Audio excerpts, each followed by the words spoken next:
Welcome to Local Matters. Today we begin with one of the topics we've all been immersed in for the last several months, but is more important than ever to talk about now. As doctors have gained more experience in treating COVID-19, more people who've tested positive will recover. But what does recovery look like?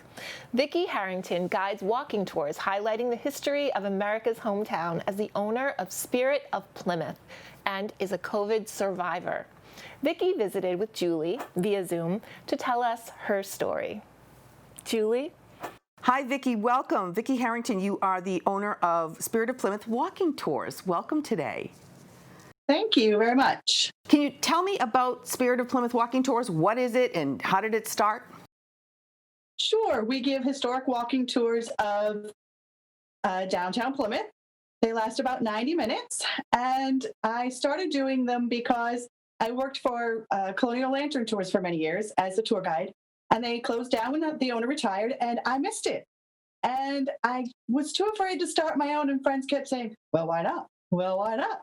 And one day I ran out of good reasons, why not? So you did it. So if I took a walking tour, what are some of the places you'd bring me to in Plymouth?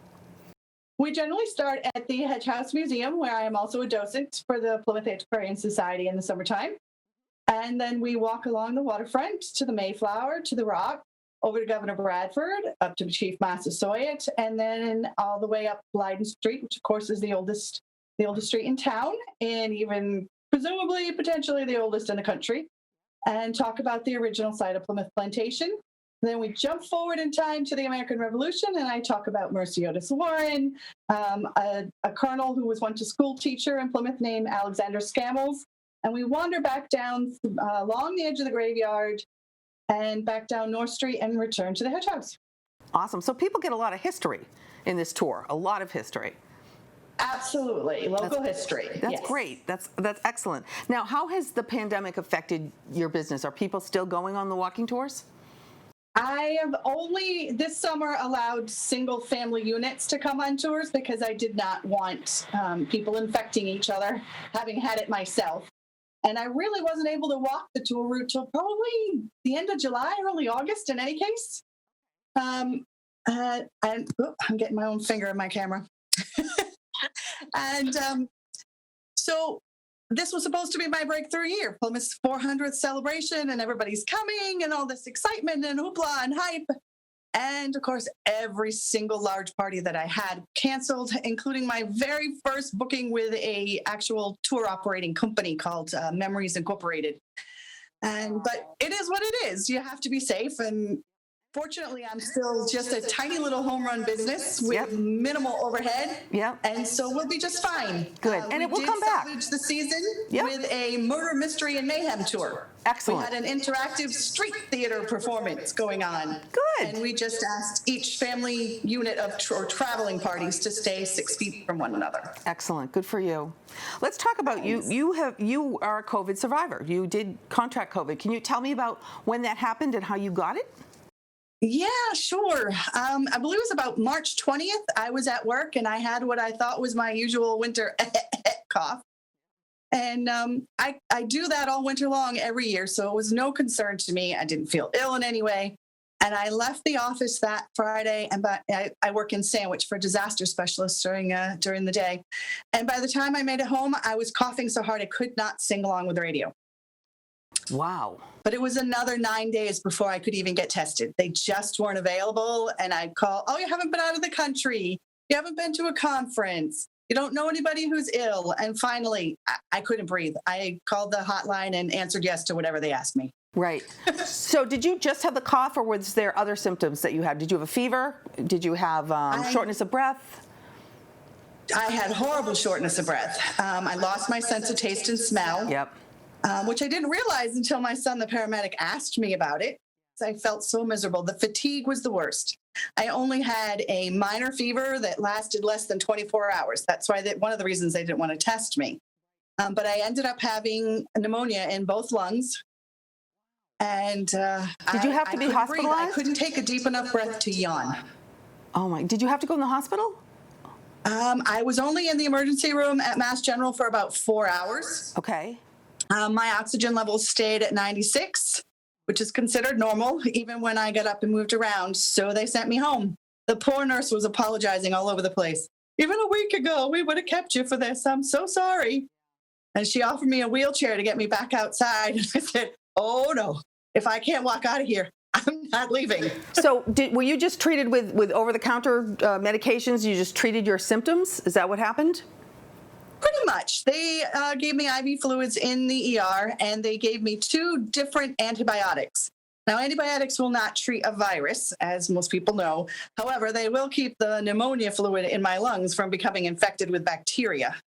Excellent. And so I did 2 of those and an albuterol inhaler. Yep. Beyond that, it was just over-the-counter things. Okay. And how long did this whole event last for you? For about 5 weeks. Wow. Okay. And at 6 weeks, I went back to the office and worked about 3 hours a day. Okay. And did you get tested regularly during your bout with this to see if you continued to test positive? Nobody was interested. Oh, interesting. Okay. It was hard enough to get the first test at that point. Right. No one in my family was tested. None of my coworkers were. Have you had the test to determine if you have the antibodies for it now? Yes. The end of June, I tested positive for antibodies. Okay.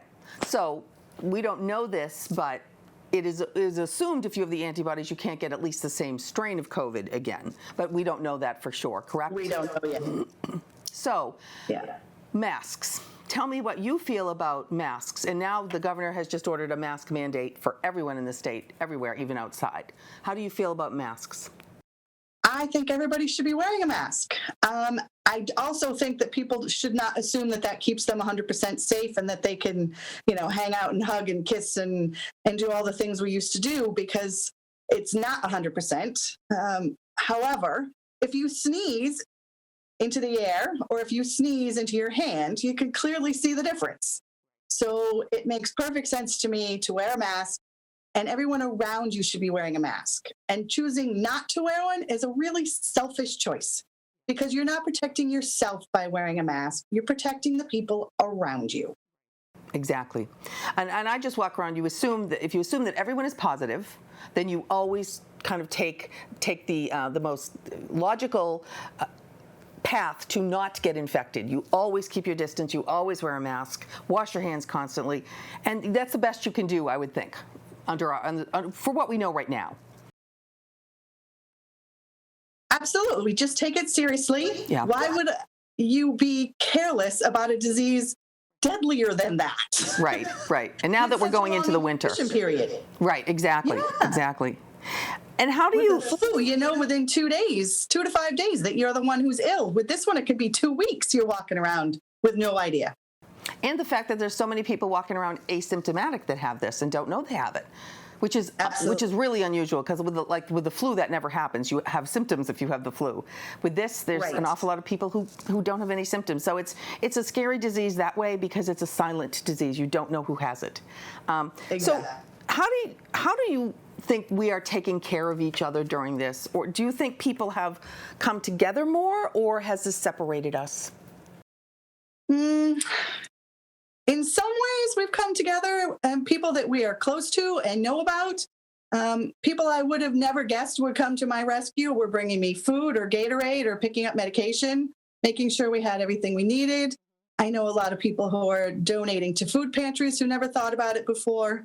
But there's also this divisiveness about wearing a mask, like it's some sort of tyranny being asked to wear a mask. I don't get it. That part really disturbs me.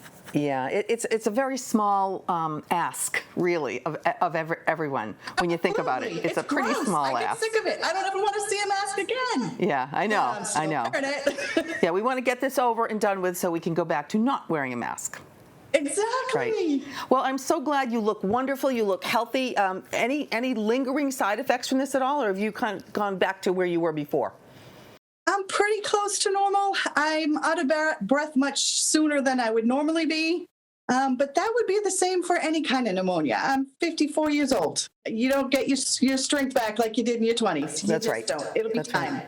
Okay. I've been screened by a cardiologist and a pulmonologist, and there are no lingering signs of damage. So I will be full power eventually. Oh, that's wonderful. That's so good to hear.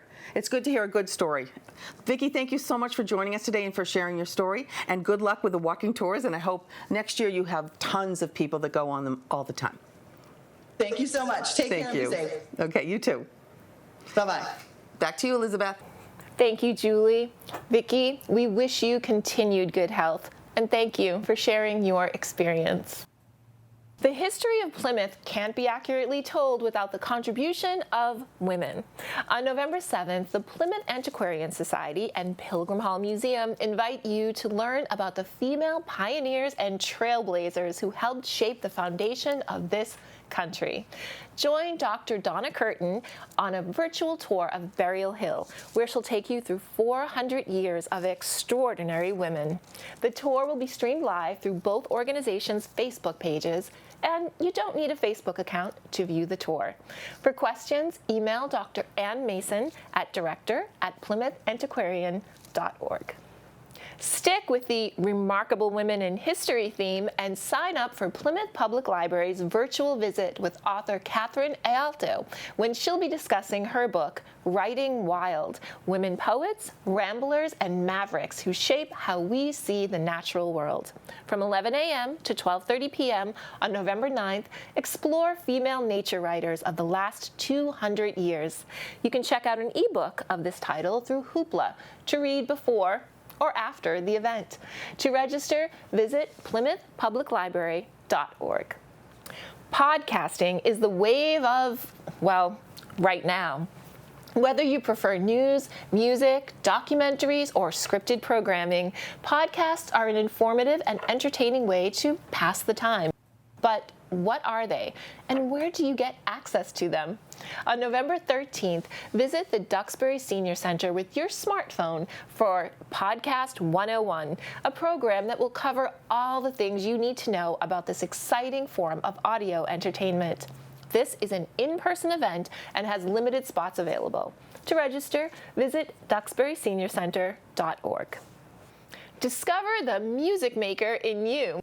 From now until November 30th, the Duxbury Free Library is inviting ages 13 to 18 to a beat-making and lyricism virtual workshop. Learn how to create an original track, write a song, or learn the art of rhyming from some of the most gifted MCs in the industry. All you need is a computer and a pair of headphones. Feel free to attend all classes, but make sure you register for each one separately. To register, visit duxburyfreelibrary.org. On a late September afternoon, Soule Homestead and Plymouth Rocks events conspired to bring live music back into people's lives. Max, from the local scene, was there to talk to some of the musicians and concertgoers. Welcome to the Soule Homestead Music Series.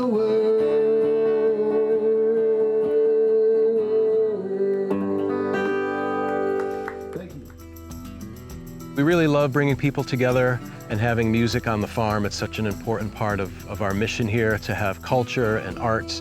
So when people come here, hopefully they get here a little early and they can take a walk around the farm and see the animals and the gardens and everything like that. And then find themselves a space, a little socially distant space to watch the music and enjoy. It was just a chance to night out with my wife, a night out at the Soule Homestead, live music, and of course, Mayflower Brewery is here too, so that's an attraction as well, icing on the cake. I'm here to listen to some great music.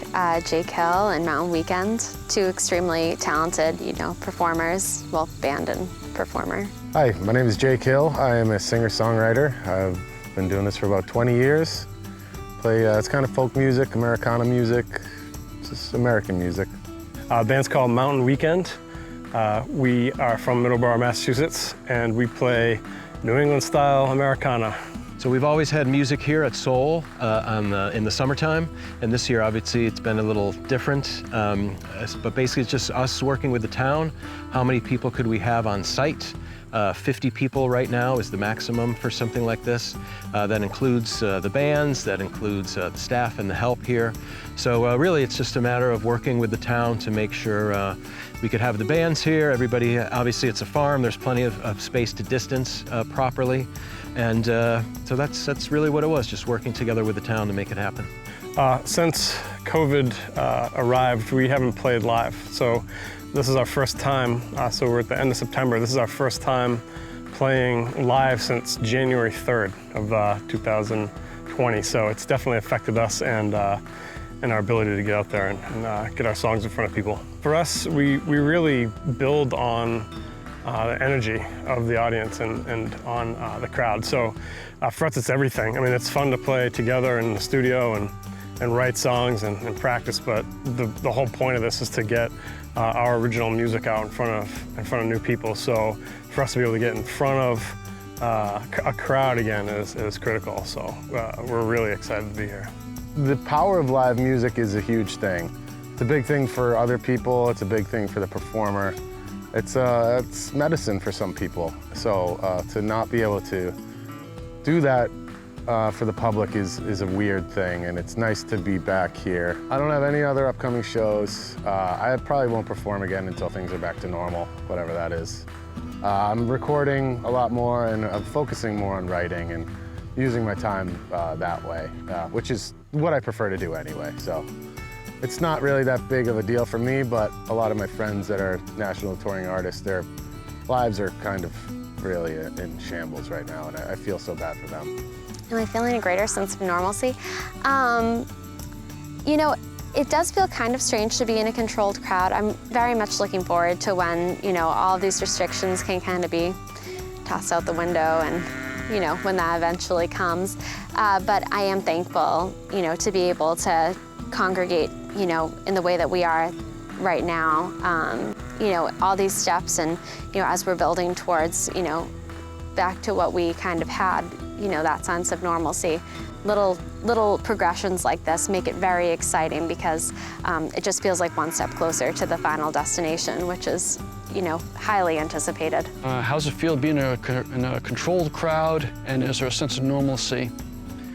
Pretty much, yeah. This is this whole social distancing, everything's kind of set up for that here. Pretty much wherever you go, it's kind of the new normal. So I'm really comfortable with it. On a scale of 1 to 10, 10 being out of control, how are we going to make it, and a 1 or a 0 being absolutely normal. This is like a 1 or a 2. It's just, you just kind of pay attention, show respect to your fellow people with the distance and the mask. Everyone's on board with that. It's all good. I've been here several times before, and I just like to take it all in. It's a nice blend of nature, a real live active farm, some old school traditions of how they do things around here. I just really love the setting here and really what they do. Have I been to Soule Homestead before?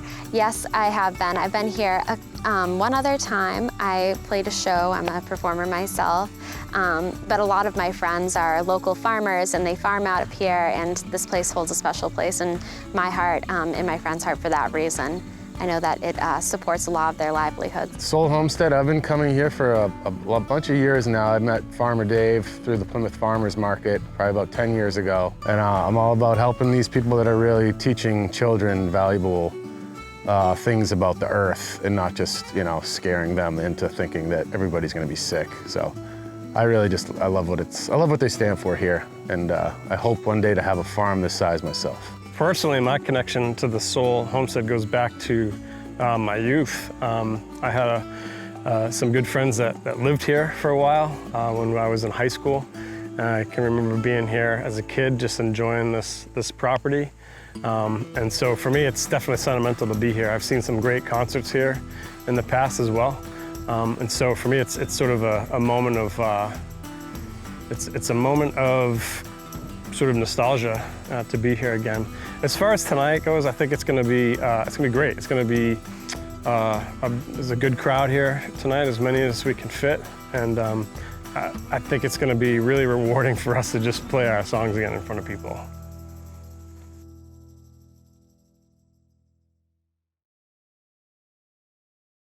To celebrate National Happy Hour Day on November 12th, the Duxbury Senior Center is hosting a virtual wine tasting. Join Siobhan from Snug Harbor Wines as she takes you through a variety of quintessential wines that will pair well with your holiday feasts. Happy Hour begins at 5 o'clock. To register, visit the Duxbury Senior Center website. On November 8th, sign on to Zoom for the Concord Public Library's Poetry at the Library series, when you'll hear local poets Jeffrey Harrison and Matthew Lipman recite verses from their respective collections. With subjects ranging from personal loss to today's contentious political climate, poetry can be a profound and literal way to relate and connect. The poets take the virtual stage at 3 p.m. To register, visit concordlibrary.org. For years, local author and ordained minister Judith Campbell has been working the town of Plymouth into her many mystery novels. It can be tricky locating a novel in a real town based on real people and history. On November 12th at 11 a.m., learn how this author enhances her tales using bits and pieces of America's hometown.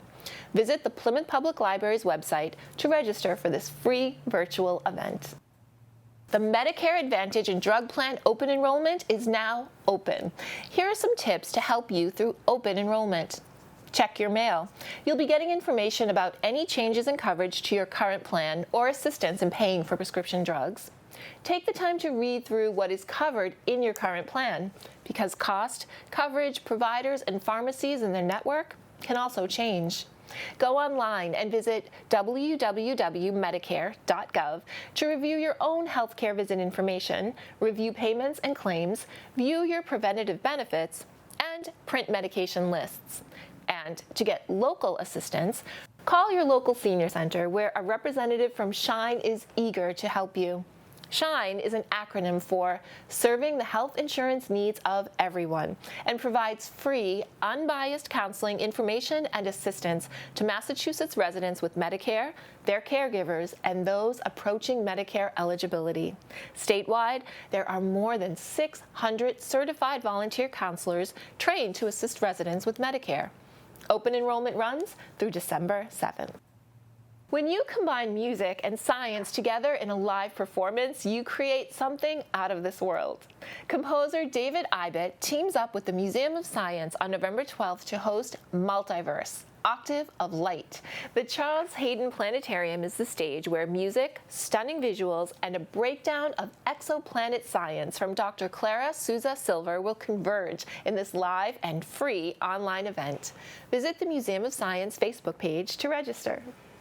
Lloyd Schwartz is a professor at UMass Boston, the Poet Laureate of Somerville, Massachusetts, and the classical music critic for NPR. This is his original work. Hi, I'm going to read 3 poems, and each of them has some element of dialogue in it.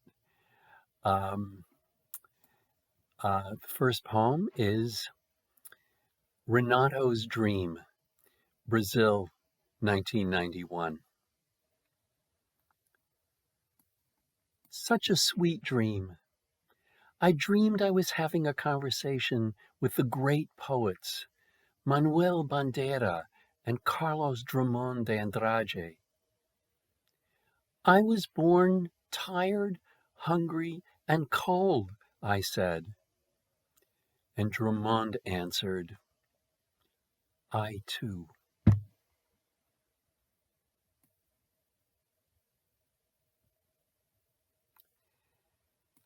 He tells his mother what he's working on.